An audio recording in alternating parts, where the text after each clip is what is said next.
जय गुरुदेव मेरे प्यारे भाई बहनों, जय गुरुदेव।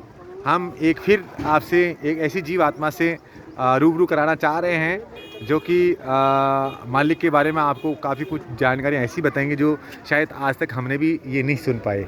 जय गुरुदेव भाई साहब, जय गुरुदेव, जय गुरुदेव। मेरा नाम जवाहरलाल त्रिपाठी है जी। जनपद संत कबीर नगर उत्तर प्रदेश का रहने वाला हूँ।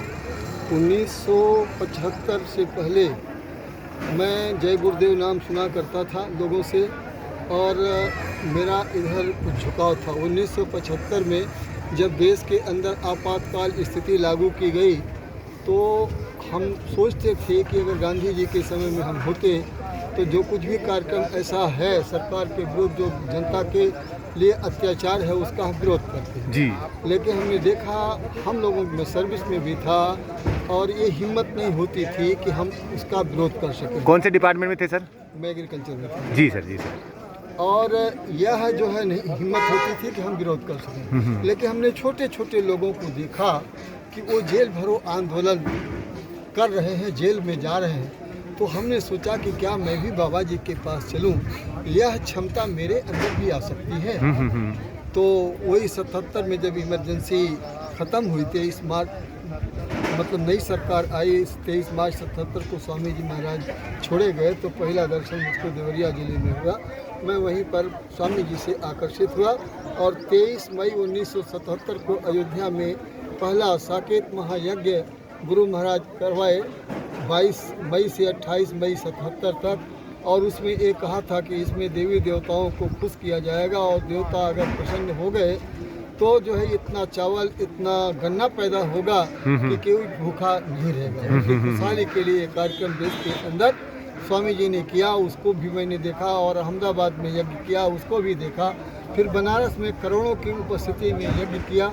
उनके जो है तमाम इस जन उपयोगी कार्यक्रम को, जनहित के कार्यक्रम को मैंने देखा। नौजवानों के लिए, देश के नए लोगों के लिए मैं एक कहूँगा कि आप अपने अंदर विवेक पैदा करो। किसी बात में भाईवाद, भतीजावाद, जातवाद, एरियावाद, किसी बात में मत पड़ो। आप विवेक पैदा करो। अब आपकी आवश्यकता है देश व दुनिया को। आप अपने अंदर शक्ति संचित करो, आप शक्तिमान बनो। आपकी शारीरिक शक्ति, आपकी बौद्धिक शक्ति, आपकी आध्यात्मिक शक्ति, और आध्यात्मिक शक्ति प्राप्त करने के लिए ऐसे जो बाबा उमाकांत जी महाराज वक्त के संत सदगुरु हैं, ऐसे लोगों के पास जाओ और जो आध्यात्मिक साधना आपको बताते हैं उस हिसाब से घंटा 2 घंटा बैठो और बैठ करके साधना करो। और जब वो ताकत आपके अंदर आएगी तो आपके अंदर एक काम करने की एक अलग क्षमता, विपरीत परिस्थितियों में काम करने की क्षमता आएगी। उससे आपका, आपके परिवार का, आपके देश का, आपके समाज का भौतिक और आध्यात्मिक हर तरीका का कल्याण होगा, उनका उत्थान होगा। किसी बात विवाद में मत फंसे। अपने जो लक्ष्य है जीवन का, मानव तन पाने का, ये मानव तन मिल गया है, इसमें आत्मा के कल्याण करने का जब काम आप समझ लोगे कि हाँ हमें आत्म कल्याण के लिए मिला हुआ है, तो बुराइयों से हट करके आप सब काम करेंगे। आज अगर जो भी हमारे रामायण है, गीता है, सूत्र वाक्य में उन महान पुरुषों ने लिखा, एक वाक्य का भी हम अगर पालन करें, जननी समझानो पर नारी, धन पराय बिस्ते बिस भारी। तमाम जो आज समस्याएं देख रहे हैं, इसका उसका बच्चियों का, औरतों का शोषण हो रहा, उनके साथ छेड़खानी, जब आपके अंदर विवेक हो जाएगा सब चीज़ें खत्म हो जाएगी। बिल्कुल बिल्कुल। आप धार्मिक रास्ते पर चलोगे तो कहा है कि धन पर जननी समझानो पर नारी, धन पराय बिस्ते बिस भारी। आप उसका पालन करोगे और आप अच्छे रास्ते पर चलोगे। जितने भी महान पुरुष आए, सबों ने प्रकृति के नियमों का अध्ययन किया और सबको अपना समझा। सब उनके थे, अपने को ऐसा प्रस्तुत किया कि हम सबके हैं और सब हमारे हैं, और प्रकृति के नियमों का अध्ययन किया, खुद उस पर चले और लोगों को चलाए। कुदरत ने उनका साथ दिया, चाहे वो देवता आपके जल, पृथ्वी, अग्नि, वायु, आकाश जो आपके हमारे लिए देश दुनिया के लिए बनाए गए हैं, वो सब सहयोगी हो गए। समय से गर्मी, समय से जाड़ा, समय से बरसात होने लगी, हर तरीके का सहयोग आपका होने लगा और आपका लोक और परलोक दोनों जो है उत्थान हुआ। जितने महान पुरुष पीछे आए देश व दुनिया के अंदर, सब के सब शाकाहारी नशा मुक्त थे। आज भी लोगों को ज़रूरत है कि वो शाकाहारी नशा मुक्त होकर के घंटा 2 घंटा बैठ करके जो वक्त के महान पुरुष बतला रहे हैं साधना, आप अपने घरों में बच्चों के साथ, परिवार के साथ बैठिए, 1 घंटा सुबह, 1 घंटा शाम को बैठिए और जो नाम ध्वनि बतला रहे हैं ऐसे, जय गुरुदेव, जय गुरुदेव, जय गुरुदेव, जय जय गुरुदेव। आपके अंदर ताकत आएगी, जिस स्थान पर बैठ करके करोगे उस स्थान के पवित्रता आएगी, उसका माहौल ठीक होगा, जिसके कान में जाएगा उसके अंदर भी भला होगा, उसका भी कल्याण होगा। तो महान पुरुष जो कुछ बताते हैं हमको उसको सुनना चाहिए। तमाम महान पुरुष पीछे आए, लोग अपनी बुद्धि के हिसाब से ना समझे में उनके अर्थों का अनर्थ निकाल, और यही कारण हमारे समाज के पतन का कारण है।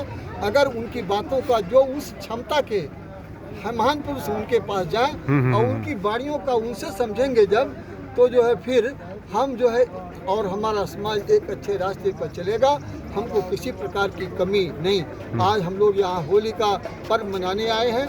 जितने भी त्यौहार देश व दुनिया में मनाए गए वो सब परिवर्तन की तिथियां हैं, और एक विशेष जैसे होली है, होली में यह याद दिलाता है कि हम जब अपने मालिक पर विश्वास करते हैं और तब विश्वास करते हैं और उस पर अडिग रहते हैं, तो हमारी जो है हर संकट मुसीबत में उनकी रक्षा होती है, हमारी संभाल होती है। ये पर्व जैसे उदाहरण के रूप में देखिए, होली मनाते हैं, हिरण्यकश्यप कितना होता है, लेकिन प्रहलाद का अपने मालिक के प्रति जो है विश्वास था, समर्पण था, उसकी संभाल हुई, रक्षा हुई, बिल्कुल द्रौपदी की रक्षा हुई, संभाल हुई, हनुमान जी की संभाल रक्षा हुई। तो महान पुरुषों के वचनों पर और उन पर वो जो है उनके प्रतिनिधि होते हैं, उन परमात्मा के प्रतिनिधि होते हैं, उनका संदेश लेकर के आते हैं। जब जब देश व दुनिया के अंदर ऐसी कोई स्थिति बन जाती है, वो मालिक किसी न किसी रूप में देश व दुनिया में भेजता है। उनके मालिक के काम को करने के लिए कभी वो राम बन करके आए, कृष्ण बन करके आए, हुजूर मोहम्मद साहब बन करके आए, गौतम बुद्ध बन करके आए, ईसा मसीह बन करके आए, गुरु नानक देव, कबीर साहब बन करके आए, राधा स्वामी दयाल बन करके आए। हमको ऐसे लोगों से जुड़ना चाहिए। मैं यही निवेदन लोगों से करूँगा, और जो कहें उसको समझ के उस हिसाब से हमको अपना जीवन बदलना चाहिए। यही सच्चा विकास है। चरित्र का विकास अगर हो गया तो वही सच्चा विकास है, और चरित्र का पतन हो गया, सब कुछ आपके पास है, उसको जाते देरी नहीं लगे, कोई विकास नहीं। आप कहाँ से हैं साहब? मैं संत कबीर नगर जिला, उत्तर प्रदेश का एक जिला है गोरखपुर के बगल में। जी संत कबीर नगर, वहीं का मैं रहने वाला हूँ। एग्रीकल्चर डिपार्टमेंट में एम्प्लॉय था, टेक्निकल असिस्टेंट था, और 2011 जुलाई में रिटायर हो गया। सन 23 मई 77 से स्वामी जी महाराज उनके कार्यक्रम से जुड़ा हुआ, आज भी जुड़ा हूँ। अच्छा, एक और पूछना चाह रहा हूँ, इतने लंबे समय में कोई यादगार चीज़ जो एकदम आपको मालिक सामने एकदम याद आ गई हो, जोरदार कोई ऐसा जीवन में चमत्कार हुआ हो, कोई एक ऐसी?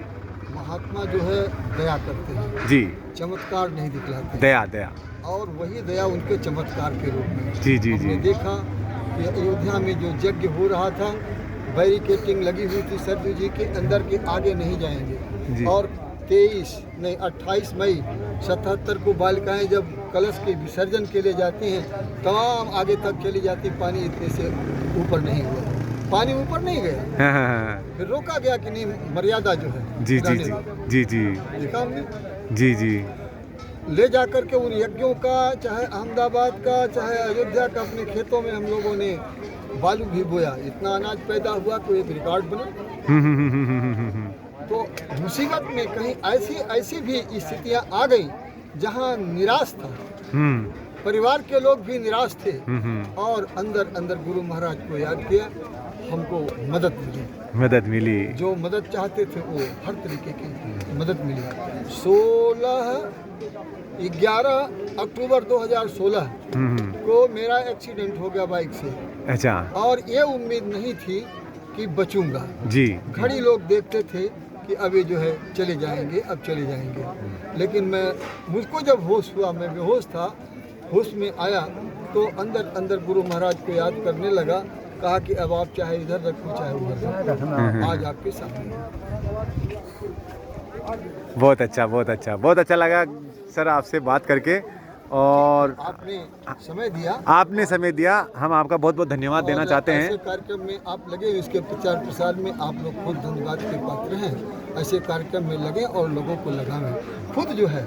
और परिवर्तन तो तब होगा, हमारे कहने से नहीं होगा, आपके कहने से नहीं होगा, जी जी इस YouTube से नहीं होगा, तो माध्यम सहायक माध्यम, बनेगा। जी जी। हम उस हिसाब से जब अपना जीवन चलाएंगे, हमको उसका भौतिक और आध्यात्मिक लाभ मिलेगा, लोगों के लिए प्रेरणा उससे मिलेगी। जी साहब, जी साहब, बिल्कुल बिल्कुल बिल्कुल। हम बदलेंगे। बहुत बहुत धन्यवाद सर, बहुत बहुत जय गुरुदेव आपको, बहुत बहुत जय गुरुदेव, जय गुरुदेव, जय गुरुदेव।